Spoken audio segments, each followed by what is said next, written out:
Halo teman-teman, bertemu lagi di kesempatan kali ini aku mau bahas di bagian query. Nah, setelah kemarin di bagian parameters, nah sekarang kita masuk ke bagian query. Nah, ada apa aja di bagian query? Nah, yang pertama itu ada refresh preview, ada properties, advanced editor, dan manage. Nah, kita bahas dulu yang pertama ya untuk refresh preview. Nah, nanti teman-teman kan punya data source nih, contohnya data penjualan di setiap bulannya ya. Nah, jadi teman-teman nanti ketika bulan Januari nih datanya udah ada gitu. Nah, jadi Januari udah dimasukin duluan gitu ya. Di bagian contohnya di sini. Di bagian Januari ini contohnya data dummy Excel-nya di bulan Januari.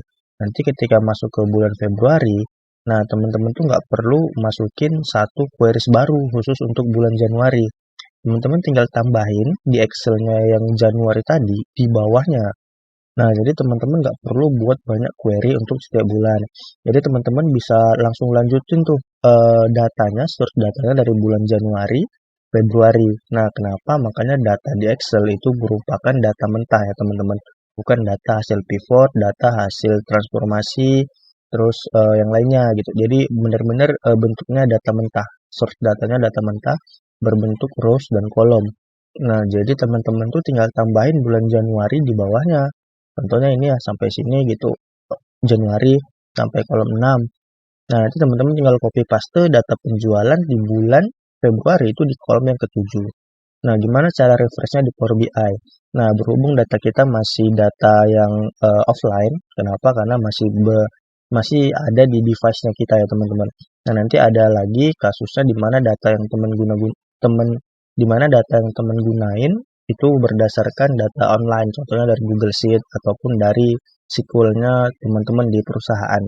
Nah, berhubung datanya ini yang kita pakai masih data offline, nah jadi teman-teman bisa pilih ini untuk merefresh data. Jadi teman-teman bisa refresh all. Nah, kalau refresh all semua akan terrefresh ya. Queries yang ada di sini semuanya akan terrefresh teman-teman. Nah, tadi kan ada dua pilihan tuh, yang bagian refresh all sama refresh preview. Nah, oke, udah selesai ya, berarti nggak ada gangguan. Nah, nanti teman-teman udah nambahin data di bulan Februari nih, di kolom ketujuh gitu, di baris ketujuh. Nah, nanti setelah kita refresh, nah itu bulan Februarinya bakal masuk. Nah, jadi teman-teman nggak usah nambah query baru, contohnya Januari, Februari sampai 12 query gitu. Nah, jangan. Nah, aku saranin untuk buat satu data, contohnya tahun 2021 gitu ya. Nah, jadi di tahun 2021 ini di setiap bulannya itu ada dalam satu sheet yang sama. Kecuali data teman-teman udah melebihi kapasitas Excel. Kapasitas Excel itu ada 1 juta. Nah, jadi kalau teman-teman udah lebih dari 1 juta datanya selama 1 tahun, nah teman-teman bisa gunain format CSV ya teman-teman. Nah, nanti itu kita bahas di pertemuan berikutnya. Nah, ini juga teman-teman bisa refresh-nya per queries. Jadi nggak semua karena akan makan waktu yang berat. Nah, kita update aja untuk queries yang akan kita tambahin datanya tadi gitu. Jadi master, master city, key. Nah, ini nggak perlu kita refresh. Kenapa? Karena nggak ada perubahan data gitu kan. Yang hanya ada perubahan data di dummy. Ya udah, kita dummy, kita pilih dulu dummy, terus kita pilih refresh preview. Nah, ini hanya khusus untuk si queriesnya dummy Excel gitu ya. Oke, itu untuk refresh preview. Nah, kita masuk ke bagian properties. Nah, teman-teman bisa masukin properties ini ganti nama ya. Contohnya data penjualan.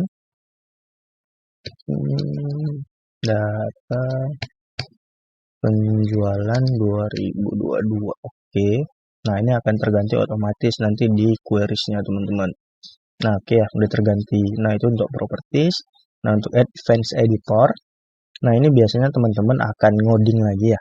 Nah, ini nggak aku saranin. Jadi kalau misalnya teman-teman, aku juga belum sampai sini tahap editornya. Jadi aku saranin pakai yang default aja. Jadi ketika nanti ada teman-teman mau nambah satu kolom baru gitu ya. Nah, tadi kan si kolomnya ini sampai rating ya teman-teman. Nah, kalau kita dibuka di advanced editor, nah nanti codingnya si data akan baca sampai ke rating. Nah, kalau teman-teman mau nambah kolom, teman-teman harus tambahin nih. Contohnya di copy, terus di paste di selanjutnya sampai nanti ini true. Nah, ini kan ada pemberitahuan bahwa data yang kita masukin error gitu ya. Nah, nanti ini contohnya bukan rating, tapi misalnya jumlah. Nah, jadi teman-teman juga bisa nambah kolom ya, tapi syaratnya kolomnya itu harus di paling ujung. jangan nambah di slip-slip. Bisa sih di slip-slip, tapi teman-teman harus pastiin di mana datanya, data kolom sebelumnya apa dan kolom sesudahnya apa. Nah, itu lalu langsung diletakin di situ untuk queries-nya si kolom yang baru. Seperti itu, teman-teman. Tapi aku jarang ya. Ini ketika ada data-data yang mungkin proses perbaikan ataupun restruktur dari database-nya. Nah, itu untuk advanced editor. Nah, untuk manage ini kita bisa delete, bisa duplicate. Nah, kalau teman-teman mau delete bisa dari sini, kalau mau duplicate juga bisa. Dari sini juga bisa, teman-teman diklik kanan, terus di sini bisa teman-teman pilih mau diapain gitu ya. Oke, mungkin segitu dulu untuk bagian query. Sekian dan terima kasih.